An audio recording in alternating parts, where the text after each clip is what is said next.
Hello everybody, Arctic here, and welcome to 10 Facts About Sega. Sega is best known for their character Sonic the Hedgehog, as well as the Total War franchise and several others. They are a game developer and publisher based in Japan. They do have an American branch, but they are mainly based in Japan. Let's go ahead and dive into the facts about this once great company. Number 1. Even though they are based in Japan, Sega was actually formed as Standard Games and merged with Rosen Enterprises, becoming Sega as an acronym for SE from Service and GA from Games, Sega. But these companies were all owned by American businessmen. And so, yes, Sega is an American company formed in Japan and then taken over by Japanese. Kind of cool. Number 2. Sega was home to the first 25-cent arcade game. It was called Periscope, and it was a simple game using mechanics to allow ships to move on chains and boards and all this other stuff, and basically it was a very intricate yet magnificently simple and well-planned out thing, and it was a magnificent start for Sega and the whole arcade market. Number 3. Prior to the video game crash, Sega was just a publisher, but after the crash, they decided to jump into the game console market. I don't know why you'd look at a crash and go, ooh, we can jeopardize on this, but they did. They came out with a mostly unknown SG-1000, which was discontinued like a year later. Then followed it up with the Sega Master System, which was on fairly unknown. I mean, it sold, just not nearly as well. And then finally made the Genesis, where they finally got foothold. Mainly thanks to Tom Kalinske, but a couple other things. Number 4. The Sega Genesis was launched in '89, and it was pretty much the only 16-bit system on the market for about a year or two, depending on the area where it released, putting them really ahead of the curve when it came to technology, which they tried to maintain for the longest time. Number 5. Well, you know Sega best for Sonic the Hedgehog. He was not always Sega's mascot. In fact, prior to Sonic, their mascot was, well, unofficial mascot, was Alex Kidd. Pretty much until Sega realized they needed to step up their game and have a good mascot for going up against Nintendo, which is when Sonic was created. Well, it was a long thing for that, but yeah. Number 6. Sega ran a subscription service working with Time Warner Cable that lets you have a cable connection to play games online. Play demos, games, all sorts of other things, cheat codes, all these cool things. And the service ran from 94 until 98. Really, at its peak, had about 250,000 subscribers, which dropped off within the first 2 years.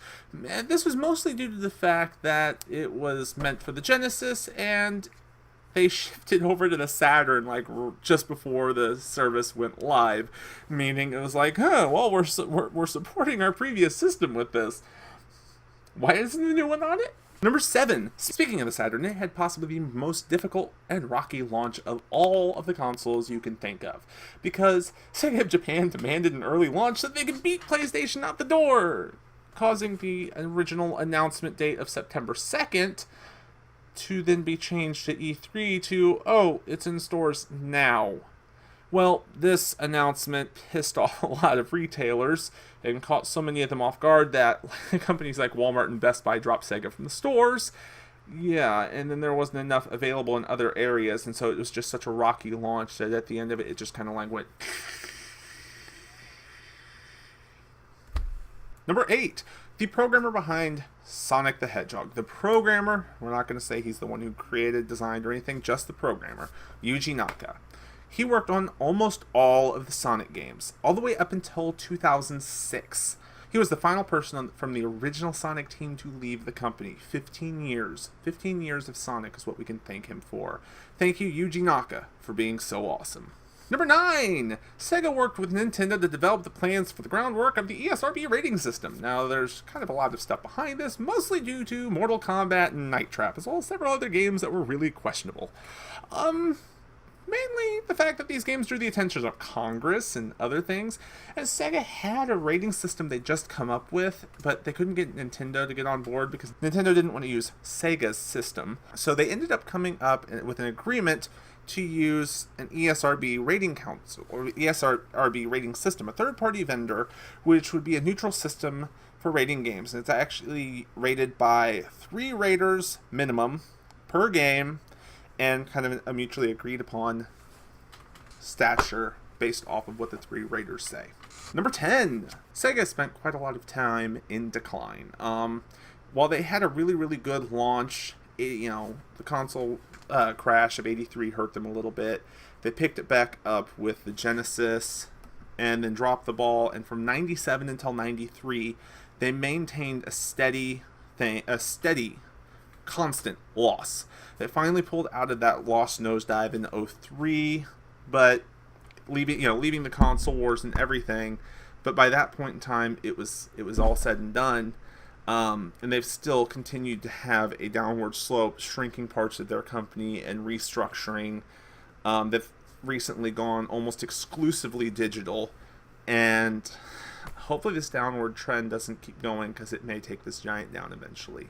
Well, thank you for sitting through these 10 facts about Sega. Sega is a company that I love so much, because I love Sonic the Hedgehog. I love some of the games that they did. I love so much that they worked on. I learned a lot of this stuff from an audiobook that I got on Audible. No, not sponsored, just saying. I think it's called The Console Wars. Really, really amazing listen. If you can find the book, or if you can find the audiobook, it's something really cool to listen to. It's fascinating. I did a lot of my research between the audiobook and then going through Wikipedia and other stuff for this and other things. It's part of why Nintendo was done 2 weeks ago, just because I spent a lot of time researching all of this. So don't be surprised if Sony makes it into this later, just because I had so much interest and fun in this, because I love games so much. But, well, thank you all for watching this. If you liked it, go ahead and hit that like button. If you have a suggestion for what I can do in the future, go ahead and put it down in the comments below. Please, trust me. I would love your love your questions, love your opinions, love anything. If you're new here, why don't you go ahead and hit that subscribe button? You know you want to. And as always, you guys have fun.